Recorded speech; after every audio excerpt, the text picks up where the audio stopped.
Masjid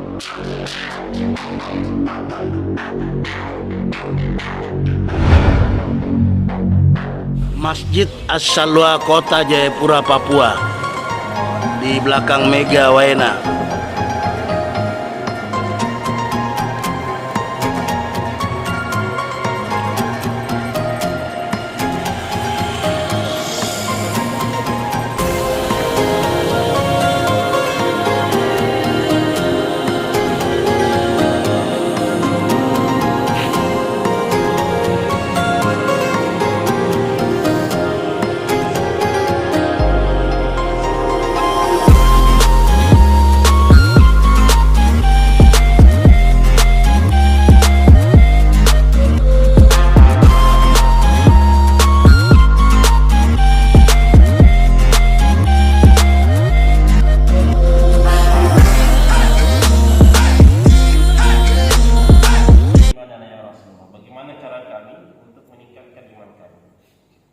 Maka Rasulullah SAW, maka Nabi SAW bersabda, "Aktsiru min qawli la ilaha illallah." Banyak ucapan la ilaha illallah. Maka hadirin yang mulia, maka ucapan la ilaha illallah ini adalah ucapan iman. Dimanapun kita berada, kapanpun waktunya, jumpa dengan siapapun kita, maka senantiasa sebarkan kalimat la ilaha illallah. Bahwasanya tidak ada apapun, sesuatu apapun ghairullah kecuali Allah Subhanahu wa taala. Maka hadirin yang mulia, manusia Allah Subhanahu wa taala hidupkan ke permukaan dunia ini. Sebelum Allah Subhanahu wa taala hidupkan kita, sudah ada ketetapan yang Allah Subhanahu wa taala berikan kepada kita. Maka di dalam hadis Rasulullah SAW bersabda, "Inna ahadukum yujma'u khalquhu fi batni ummihi 40 yawman nutfatan, thumma yakunu 'alaqatan mithlu dhalik, thumma yakunu mudghatan mithlu dhalik, thumma yursalu ilaihi al-malaku wa yufahu bihi ar-ruh wa yu'maru bi arba'i kalimat." Jadi ini hikmat pagi sebelum pindah ke Masjid Gorong-Gorong. Sebelum pindah ke Gorong-Gorong ini.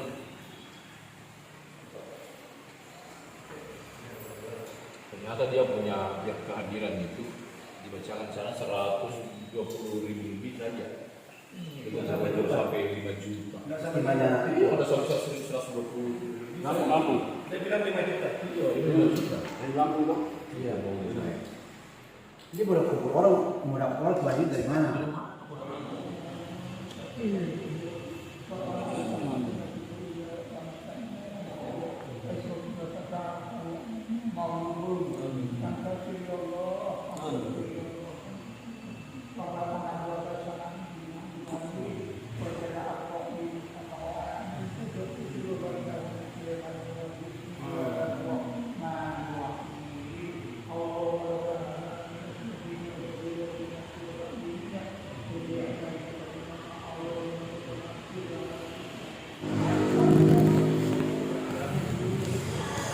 Masalah ini jamaah pindah dari Masjid As-Salwa pindah ke Masjid Gorong-Gorong. Masya Allah. Ini Bapak Karkun saya. Kakut Esa, Pak. Suri alami. Insya Allah.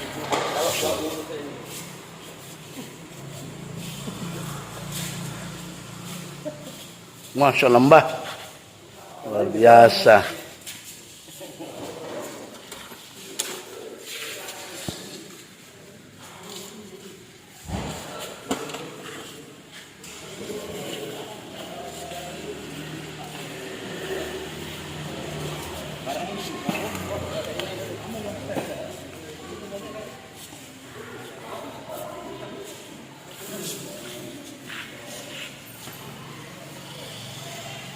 Alhamdulillah, jamaah sudah sampai di Masjid Darul Muttaqin, Jalan Yoka, Kelurahan Waena, Distrik Heram, Kota Jayapura, atau biasa juga disebut dengan Masjid Gorong-Gorong.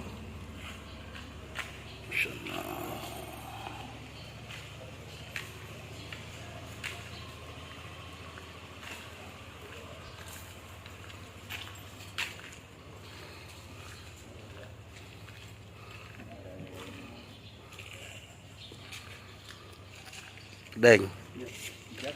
Sudah sampai di Masjid Gorong-Gorong. Sudah di gorong-gorong. Masjid Al-Muttaqin. Al-Muttaqin nih. Semua anggota jamaah engkau ikhlas dengan sebaik-baiknya ya Allah. Ya Allah sempurnakan doa dan permohonan kami.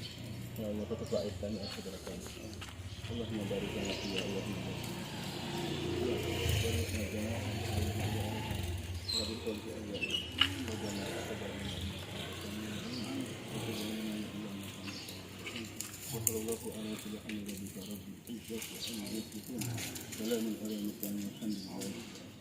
Penting mengetahui ilmu nahwu karena sedikit saja ikrab atau bacaan akhir kata berubah akan mengubah arti kata tersebut, sedangkan pengetahuan tentang ikrab hanya dapat dalam ilmu nahwu.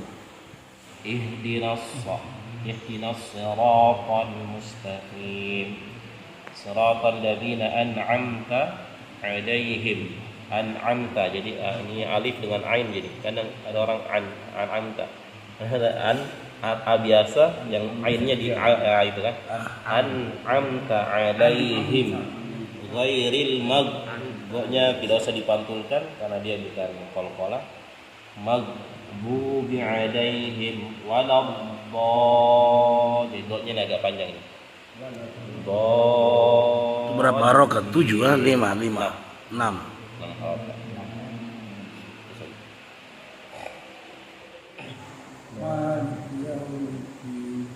Iyyaka na'budu wa iyyaka nasta'in.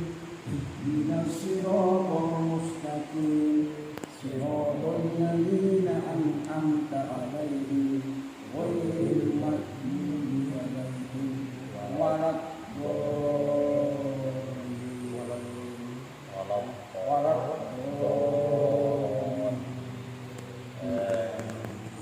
Walad, jangan juga langsung jadi walot. dia bukan walad lah, walad do dia.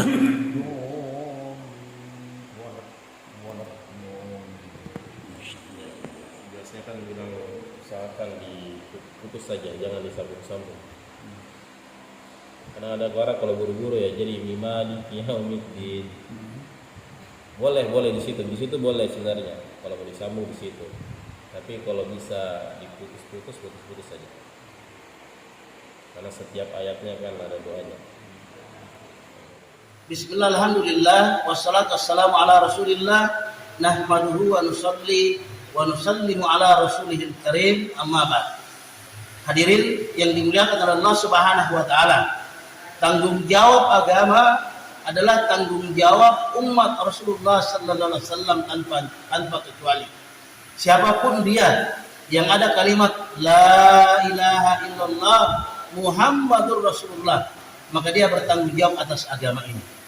Hadirin yang dimuliakan oleh Allah Subhanahu wa taala, agama yang sampai kepada kita hari ini asbab usaha dan perjuangan, asbab usaha dan pengorbanan, yaitu para sahabat radhiyallahu anhum ajma'in. Hadirin yang dimuliakan oleh Allah Subhanahu wa taala, maka sahabat radhiyallahu anhum mereka paham itu sholat di Masjidil Haram itu pahalanya 100.000 kali lipat.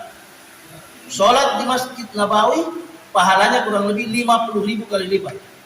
Tetapi kenapa sahabat rela untuk mendakwakan agama ke seluruh alam? Karena sahabat paham bahwa perjuangan agama, usaha agama itu lebih besar pahalanya dibandingkan ibadah-ibadah yang lainnya.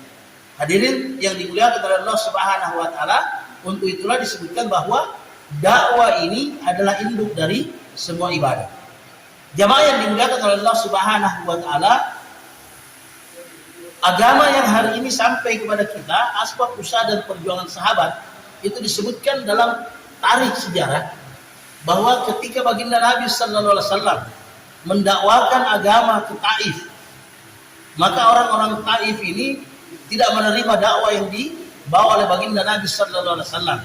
Sehingga apa yang terjadi hadirin yang dimuliakan oleh Allah Subhanahu wa taala, agama Allah Subhanahu wa taala belum tersebar saat itu di Taif. Ya di Taif, di kota Taif. Agama belum tersebar. Kenapa? Karena waktu itu orang-orang Taif menolak dakwah baginda Nabi sallallahu alaihi wasallam. Bahkan baginda Nabi sallallahu alaihi wasallam itu dilempari batu, dilempari kotoran, berdarah-darah baginda Nabi sallallahu alaihi wasallam. Orang Taif menolak dakwah baginda Nabi sallallahu alaihi wasallam, maka hidayah Allah Subhanahu wa taala belum turunkan. Bahkan hadirin yang dimuliakan oleh Allah Subhanahu wa taala, malaikat Jibril alaihissalam menawarkan, ya, wahai Rasulullah, kalau engkau ingin, maka malaikat di gunung sana itu akan menghimpit ini orang-orang Taif. Apa kata baginda Nabi sallallahu alaihi wasallam? Kalau hari ini agama belum sampai ke bapak-bapak mereka, kakek-kakek mereka, insyaallah anak cucu mereka, Allah Subhanahu wa taala akan berikan hidayah. Hadirin yang dimuliakan Allah Subhanahu wa taala, orang-orang Taif menolak dakwah Nabi, hidayah belum tersebar. Yang kedua, sahabat baginda Nabi sallallahu alaihi wasallam dakwah ke Habasyah, ke Ethiopia. Orang-orang Ethiopia itu mereka senang dengan kedatangan rombongan-rombongan jamaah, rombongan dakwah. Bahkan mereka berkhidmat untuk rombongan dakwah ini. Ya, mereka berkhidmat atas mereka. Mereka senang dengan kedatangan dakwah. Tetapi mereka tidak bekerja sama. Yang tidak ada kerjasama di antara orang-orang Habasyah dengan sahabat-sahabat yang datang ke Habasyah, ke Ethiopia, maka hidayah pun Allah Subhanahu wa taala belum turunkan. Tetapi ketika baginda Nabi sallallahu alaihi wasallam hijrah dari Mekkah ke Madinah, orang-orang Madinah yang ketika itu namanya Yasrib menerima dakwah baginda Nabi sallallahu alaihi wasallam. Ada kerjasama orang-orang Muhajirin dengan orang-orang Ansor, sehingga Allah Subhanahu wa taala kemudian turunkan hidayah bercurah-curah di Madinah atau di Yasrib. Yang kemudian dikatakan yang semula namanya Yasrib kemudian namanya menjadi Madinatul Munawwarah, artinya Madinah yang memancarkan cahaya hidayah ke seluruh alam. Hadirin yang dimuliakan oleh Allah Subhanahu wa taala, maka hidayah Allah Subhanahu wa taala akan turunkan bila ada kerjasama antara orang-orang yang hijrah, yaitu orang-orang Muhajirin dengan orang-orang Ansor. Alhamdulillah kami sebagai Muhajirin yang datang ke masjid ini, ya, kalau bapak-bapak sebagai orang Ansor, ya, kita bekerja sama dengan baik, maka insya Allah Allah Subhanahu wa taala akan turunkan hidayah di tempat kita yang menjadi asbab tersebarnya hidayah ke seluruh alam. Maka hadirin yang dimuliakan oleh Allah Subhanahu wa taala, insyaallah kalau kita kerjasama, kita wujudkan kerjasama antara kita orang-orang Muhajirin dengan Ansor, maka insyaallah Allah Subhanahu wa taala akan wujudkan atau akan sebarkan hidayah di kampung kita, bahkan akan tersebar ke seluruh alam sebagaimana tersebarnya hidayah di zaman Nabi sallallahu alaihi wasallam, yaitu di kota Madinah yang kemudian dikenal dengan Madinatul Munawwarah. Bersedia insyaallah.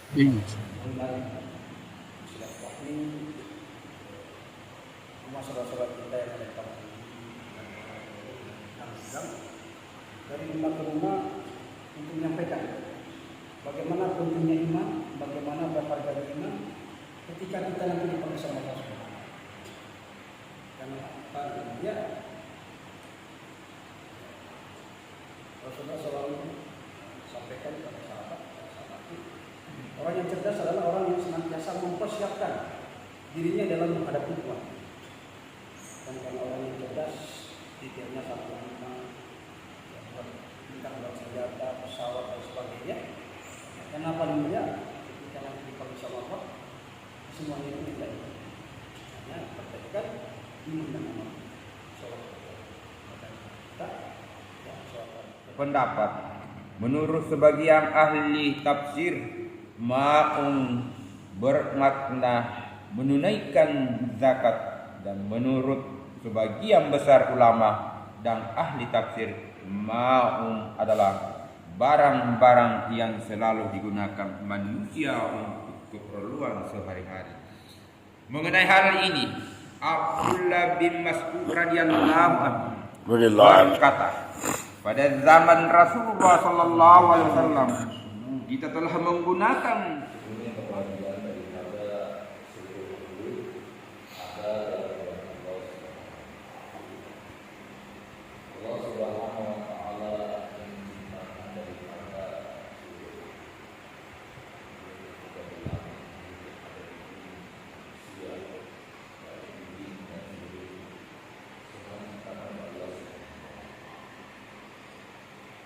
Subhanahu wa ta'ala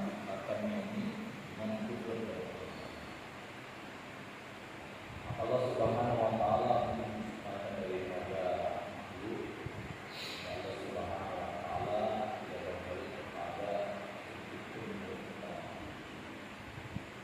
Allah Subhanahu wa taala jika ingin datang segala sesuatu Allah cukup berfirman kalau itu dia bilang maka makhluk yang ada di langit bumi semua berada di dalam dan tentang Tuhan. Soal ini petugas khidmat kita langsung datangkan ini dari Jayapura, ya. Masya Allah. Pokoknya nih koki hari ini spesial. Ya. Pokoknya Amir Syab hanya mendampingi saja. Ya. Ini tenaga ahlinya langsung kita datangkan. Ini ikannya nih, 1 ember. Bayangkan. Hari ini kayaknya nih kita mabes lagi. Makan besar. Langsung jamaah senang nih kalau begini nih. Ini terong juga masih banyak ini. Nah, terong luar biasa masih banyak. Allah menjawab, ini adalah balasan bacaan Al-Quran anaknya. Dalam kitab Jami'ul Fawaid dengan riwayat Tabrani rahmatul alaih dari Anas radhiyallahu anhu, begitu Rasulullah sallallahu alaihi wasallam bersabda, barang siapa mengajar anaknya membaca Al-Quran, maka dosa-dosanya akan datang dan telah dosa-dosa yang akan datang dan telah lalu akan diampuni. Barang siapa mengajar anaknya menghafal Al-Quran, maka pada hari kiamat ia akan dibangkitkan dengan wajah yang bercahaya seperti cahaya bulan purnama. Dan dikatakan kepada anaknya, mulailah membaca Al-Quran. Ketika anaknya mulai membaca satu ayat Al-Quran, meskipun sebagian ulama berpendapat bahwa hukum kufur dijatuhkan kepada orang yang mengingkari sholat, bagaimanapun ancaman ini amat keras. Oleh karena itu, barang siapa hatinya mengagungkan baginda Nabi sallallahu alaihi wasallam, maka peringatan ini sudah keras sekali baginya. Selain sabda baginda Nabi sallallahu alaihi wasallam di atas, para sahabat besar seperti Umar, Ibnu Mas'ud dan Ibnu Abbas radhiyallahu anhum dan yang lain juga berpendapat bahwa orang yang meninggalkan sholat tanpa uzur dan dengan sengaja berarti dia telah kafir. Demikian pula pendapat Ahmad bin Hanbal rahmatul alaih, Ishaq bin Rawaih rahmatul alaih, dan Ibnu Mubarak rahmatul alaih. Semoga Allah Subhanahu wa taala menjaga kita dari perbuatan tersebut. Amin.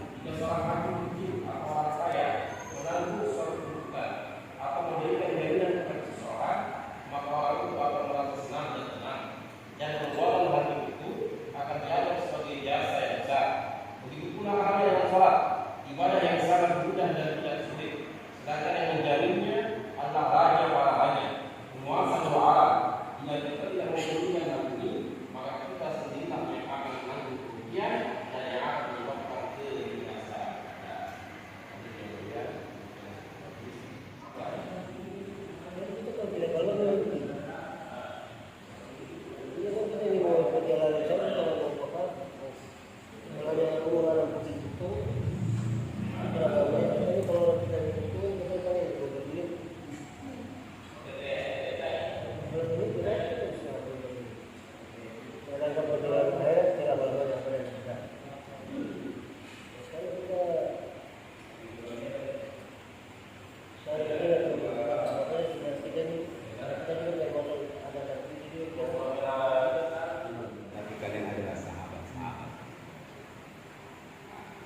Walakin ikhwani, dan sesungguhnya saudara-saudara, hukum yu'minu nabi walam yara.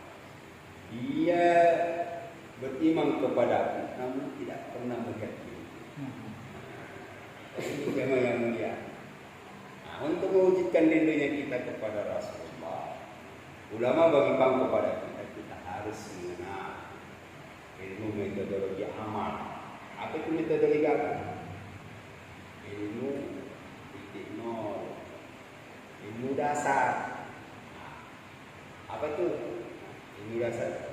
Awalul fiddin ma'rifatullah. Dasar agama itu adalah ma'rifat kepada Allah. Semestinya jamaah kata dengan isyarat akan memberikan minum itu kepada orang yang Ternyata orang itu adalah Hisham bin Abdul As radhiyallahu anhu. Ketika aku mendatanginya, ia di dekatnya juga tergeletak seorang yang merinding sejak sekarang. Hisham radhiyallahu anhu memberikan isyarat kepadaku agar aku mendekati orang itu. Allah, ini makan malam ini ditemani chai ala India.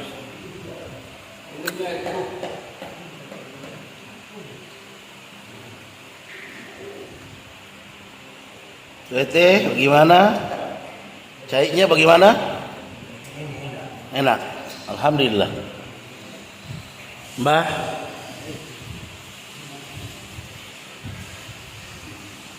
Baik Pak. Enggak.